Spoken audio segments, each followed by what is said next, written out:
के वर्तमान समय में यह तात्पर्य अत्यंत ही उपयुक्त है।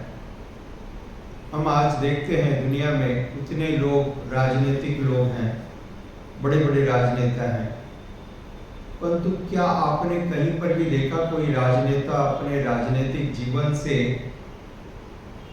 निवृत्ति प्राप्त करके भगवत भक्ति में लग रहा हो, जनता की सेवा में लग रहा हो? नहीं करता। जिस दिन तक उनको मृत्यु लेने नहीं आती तब तक वो राजगद्दी से चिपक कर रहना चाहते हैं। वो अपनी गद्दी छोड़ना नहीं चाहते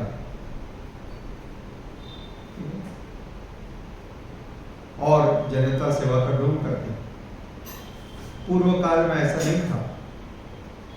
बड़े बड़े राजनेता, देश के राजा, वो स्वेच्छा से अपने सारे राज्य को, सारी प्रभुता को, सारे पावर को रिनाउंस करके, त्याग करके भगवान की भक्ति में एकमात्र तल्लीन होते थे। They will give up all the kingdom, powers, politics, everything, क्योंकि वो राजर्षि थे। राजर्षि का मतलब वो अत्यंत धनवान, प्रभुता संपन्न, शक्तिशाली तो थे, परंतु साथ ही साथ वो भगवान के अनन्य भक्त थे। भगवान के अनन्य भक्त होने के कारण उनका वास्तविक रुचि भगवान की सेवा में ही रहती। राजा होने के बाद भी वो लोग भौतिक भोग विलास में लिप्त नहीं होते। समझ में आ रहा है? ये इतना अत्यंत महत्वपूर्ण है। राजा होते हुए भी, सारी सुविधाएं रहते हुए भी, योग्यता रहते हुए, सामर्थ्य रहते हुए भी वो इनमें रुचि नहीं रखते थे। ये वास्तविक त्याग है। श्रील भक्तिविनोद ठाकुर कहते हैं, यदि कोई सड़क पर चलता हुआ भिखारी कहे कि मैंने चलो ये राज्य को त्याग दिया, तो ये तो हंसने की बात है। अरे राज्य को तुम्हारा कभी था ही नहीं, क्या तुम राजा थे? तो तुम्हारे त्याग देने का क्या मूल्य है? जो आपका कभी था ही नहीं, आपने क्या त्याग दिया? मैंने छोड़ दिया। परंतु जो वास्तविक रूप से योग्य है, सामर्थ्यवान है, जिसके पास सारी योग्यताएं हैं, ठीक है, प्रभुता है, और वो यदि छोड़े तो उसको त्यागना करते हैं। युधिष्ठिर महाराज जिस प्रकार के राजा हैं, अर्जुन इस प्रकार के राजा हैं, उनके पूर्वज महाराज पांडु या उनके पूर्वज महाराज पुरु और उनके पूर्वज यदु, सब इस प्रकार के इतने प्रतापी राजा हुए इस वंश में। They were very powerful, they were capable in every sense. उसके बावजूद भी उन्होंने स्वेच्छा से इन सारी प्रभुता को छोड़ दिया। क्यों छोड़ा? एकमात्र भगवान की भक्ति का उद्देश्य रख करके पूरा जीवन, अब बाकी जीवन, शेष जीवन भगवत भक्ति में हमको समर्पित करना है। ये आदर्श नेता का लक्षण होता है। और जब ऐसे नेता होते हैं जिनको कहा जाता है राजर्षि, राजा होते हुए भी ऋषि के समान है। राजर्षि का अर्थ राजा होते हुए भी ऋषि के समान है। ऋषि के समान कैसे मालूम पड़ते हैं? क्योंकि उनको काम और लोभ की प्रति आसक्ति नहीं है। ऋषि का मतलब जिसको काम वासना और लोभ, भौतिक लोभ के प्रति अरुचि है, ऐसे व्यक्ति को ऋषि कहा जाता है। जो जीवन के उच्चतर मूल्यों को जानते हैं, they know the higher values of the life. तो जीवन के उच्च मूल्यों का निर्वहन करने के लिए, अनुशीलन करने के लिए ऐसे लोग स्वेच्छा से अपने राज्य को भी छोड़ने के लिए तत्पर रहते हैं। और युधिष्ठिर महाराज इस प्रकार के एक राजर्षि हैं। कुरुवंश में इस प्रकार के राजर्षि हुए। तो युधिष्ठिर महाराज ने इस बात की जिज्ञासा की कि मेरा जो ये वंशज है, जो अर्जुन का जो पुत्र परीक्षित, अभिमन्यु का पुत्र, उस परंपरा में आ रहा है, तो ये वास्तविक रूप से हमारी परंपरा के योग्य है या नहीं? क्या ये भी राजर्षि होगा, भगवान का महान भक्त होगा या नहीं? ये उनकी चिंता है। आजकल के लोग कंसर्न रहते हैं कि ये मेरा बेटा भी मेरे से बड़ा पॉलिटिशियन होना चाहिए, परंतु कोई भी इस बारे में चिंतित नहीं है। तो यहाँ पर युधिष्ठिर महाराज की चिंता एक ही है, और ज्योतिषियों ने उनको इस बात का आश्वासन दिया कि ये भी आप लोगों के समान और आपसे बढ़ करके भगवान का भक्त होगा, महाभागवत है, जो उत्तरा के गर्भ में बड़ा होगा। और इस प्रकार से लोगों को बचपन से आध्यात्मिक जीवन की शिक्षा प्रदान की जाती थी, और बचपन से आध्यात्मिक मूल्यों की, आध्यात्मिक जीवन की शिक्षा प्राप्त करने के कारण ऐसे लोग महान भक्त बनते थे। और जब ऐसे भक्त राजा बनते थे तो वो साधुओं को राज्य में प्रश्रय देते थे। They will appreciate saintly persons. They will respect saintly persons. तो इसका परिणाम क्या होता था कि उस राज्य में सदैव साधु महात्माओं का जमघट रहता था। साधु महात्मा दूर दूर से चल करके ऐसे राजा के राज्य में जाते थे, क्योंकि वहां पर उनको यथोचित सम्मान किया जाता था, लोग उनका आदर करते थे और उनकी सेवा करते थे। ठीक है, तो ये कल्चर है, दिस इज ए कल्चर। यदि आप साधुओं की सेवा नहीं करोगे, साधुओं का सम्मान नहीं करोगे, तो साधु आपके पास क्यों आना चाहेंगे? No reason. तो आजकल हम जैसा देखते हैं, cricket, football, games, cine stars, इन लोगों का महत्व, पॉलिटिशियंस, हजारों की संख्या में लोग उपलब्ध होंगे यदि कोई पॉलिटिशियन आ रहा है, कोई क्रिकेट स्टार आ रहा है, कोई फिल्म स्टार आ रहा है, कोई एक्ट्रेसेस आ रही है, तो लोगों को बड़ा उत्सुकता है। परंतु आप डिक्लेयर करो फलाना फलाना भक्त आ रहे हैं, तो लोग उदासीन हैं। तो ये उनके कम बुद्धि का परिचय है। इसलिए कहा गया मंदा सुमंदमतियो मंद भाग्या विप्रदिता। दे आर लेस इंटेलिजेंट, मंद बुद्धि, सुमंदमतियो मंद भाग्या, दे आर लेस फॉर्चुनेट, दुर्भाग्यपूर्ण है। दुर्भाग्यपूर्ण कैसे हुए? क्योंकि भगवान की भक्ति में रुचि नहीं रख रहे, तो अपने आप उनका सौभाग्य तो जागने वाला नहीं है, क्योंकि भगवान भक्ति में रुचि नहीं है, तो निश्चित रूप से दुर्भाग्यपूर्ण होगा। तो यहाँ पर श्रीमद् भागवतम में वर्णन है कि किस प्रकार से इस नवजात बालक के बारे में युधिष्ठिर महाराज ने ऐसी जिज्ञासा की, और साधुओं ने, राज्य के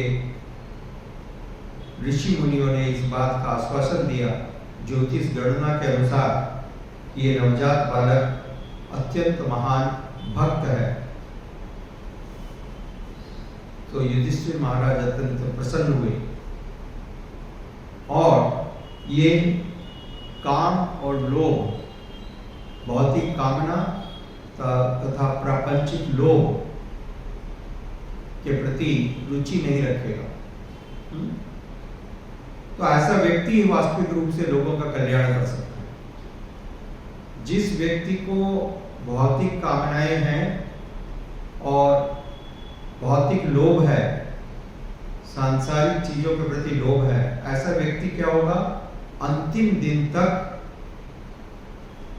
अपने भौतिक लाभ के लिए वस्तुओं को और रिसोर्सेज को प्राप्त करने में लगा रहेगा। तो वो जनता की भलाई कभी नहीं करने वाला। इसलिए आप देखिए, जितने भी पॉलिटिकल लीडर होते हैं उनका बैंक बैलेंस बढ़ते जाता है। जब वो आते हैं सत्ता में तो वो बहुत साधारण रहते हैं।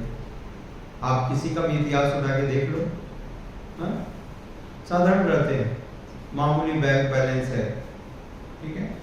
और 5 साल 10 साल सत्ता में रहने के बाद फिर मालूम पड़ता है उनके पास हजारों करोड़ों की संपत्ति है जो कि डिक्लेयर्ड है, और उसके अलावा लाखों करोड़ों की संपत्ति अनडिक्लेयर्ड है। देख रहे हैं आजकल के लोग, आजकल के नेता, वो अपने स्थिति में बने रहते हैं सिर्फ अपने धन के आधार पर। Power is by money, power is by money, उनमें और कोई योग्यता नहीं है। हम देखते हैं ऐसे प्रमाण, बड़े बड़े नेता वो एक बात नहीं कर सकते, एक भाषण नहीं दे सकते, एक साधारण ज्ञान भी उनको नहीं है, कॉमन सेंस भी नहीं है, राइट। किसी प्रकार की कोई योग्यता नहीं है, कोई गुण नहीं है, नेता बनने के कोई गुण भी नहीं है, फिर भी नेता बने हुए हैं। क्यों? क्योंकि उनके पास अथाह संपत्ति, पैसा है। तो कलयुग में इन चीजों का प्रभुत्व है, परंतु फिर भी ये चीजें एक हद तक काम आती है, उसके बाद नहीं काम आती। फिर तो वास्तविक गुण चाहिए, ठीक है। इस प्रकार से धोखा दे करके, लोगों को भ्रमित करके ज्यादा दिन तक नहीं रखा जा सकता। कुछ दिनों में हकीकत मालूम पड़ जाएगी। एक छोटी सी कहानी सुन करके आपको ये बात स्पष्ट हो जाएगी। पंचतंत्र की कथा है। श्रील प्रभुपाद जी पंचतंत्र से अनेक कथाएं बोलते थे, चाणक्य पंडित और पंचतंत्र और बंगाल के गोपाल भांड, ये 3 का उल्लेख श्रील प्रभुपाद जी ने अनेक बार किया। तो एक दिन जंगल में एक चतुर सियार था। सियार जखाल, जखाल बहुत धूर्त होता है। सियार जानते हैं ना, लोमड़ी, लोमड़ी बहुत चालाक होती है। तो एक चालाक लोमड़ी थी, परंतु दुर्भाग्यवश वो लोमड़ी एक दिन रात के समय एक कपड़ा रंगने वाले के यहाँ पर उसके खेत से निकल रही थी और उसके रंग के टब में गिर गई। वो व्यक्ति कपड़ा रंगता था, तो रंग के लिए बड़े बड़े टब बनाने पड़ते हैं ना, उस टब में गिर गई। तो ब्लू कलर का रंग था उसमें टब में। तो अब ये निकलने का प्रयास कर रही थी, तैर रही थी, परंतु इतनी देर उस टब में रही तो अब इसके शरीर पे भी क्या हो गया, ब्लू कलर चढ़ गया। अब ये जब बाहर निकली तो कैसी थी, ब्लू कलर की। कैसी है? थोड़ी देर बाद रंग सूख गया, तो अब सारे जानवर लोग इसको देख करके आश्चर्य करने लगे, आज तक तो कभी ऐसा नहीं देखा है। ब्लू कलर की लोमड़ी, लग तो लोमड़ी जैसी नहीं है परंतु कलर एकदम अलग है। येलो कलर होता है, मस्टर्ड कलर होता है, परंतु ये ब्लू कलर की है। कुछ जानवरों ने पूछा, भाई आप कौन हो?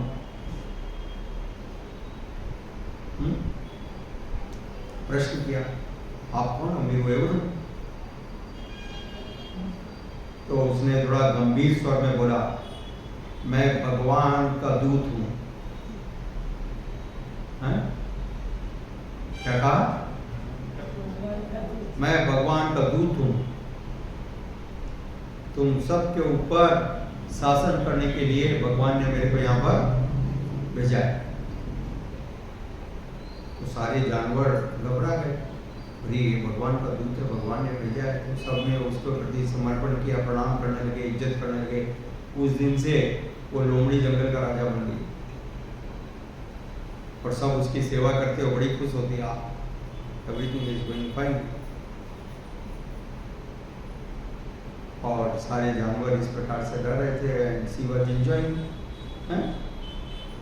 बहुत खुश थी कि मैंने अच्छा इनको सबको मूर्ख बना दिया। और जानवर लोग सोच रहे थे, यहाँ तक शेर भी उसके बात मानने लगा, लायन सब उसकी बात मानते। तो इस प्रकार से काफी महीने चले गए। लोमड़ी बड़ी खुश थी, राज दरबार लगाती और सिंहासन पर बैठती और सबको ऑर्डर देती, पूरा कंट्रोल करती, लोग उसकी बात सुनते। परंतु सोचते थे मन में कि आखिर ये है कौन, और किसी को समझ में नहीं आता था क्योंकि वो अपनी भाषा में बोलती नहीं, लोमड़ी की आवाज में नहीं बोलती। तो लोमड़ी की आवाज में बोल नहीं रही तो मालूम कैसे पड़ेगा? तो कोई रिकॉग्नाइज नहीं कर पाता था। तो एक दिन जंगल में कुछ प्राणियों की मृत्यु हो गई। शेर ने कुछ प्राणियों को मारा, एक साथ ज्यादा जानवरों की हिंसा की, और वो शेर उन प्राणियों को छोड़ करके किसी कारणवश चला गया। तो जब शेर दूर चला गया तो जंगल में बहुत सारे जो लोमड़ी घूम रही थी उन लोगों को वो मांस दिखाई दिया। इतना सारे प्राणी मरे हुए हैं, फ्रेश, वो बड़े खुश हो गए। और वो खुश होकर के वो सब उस मांस को खाने के लिए आए। सब ने मिल करके पार्टी किया, बड़े खुश। अरे आज तो हम सब 20 लोग एक साथ, इतना सारा भोजन, दिस इज सो ग्रेट। और फिर वो लोग उस भोजन को करके, इतने सारे प्राणियों को खा करके बहुत खुश हो गए। और खुश होने पर क्या करने लगे? सब जोर से बोलने लगे, गाना गाने लगे। हैं? ये 20 लोमड़ियां एक साथ गाने लगी।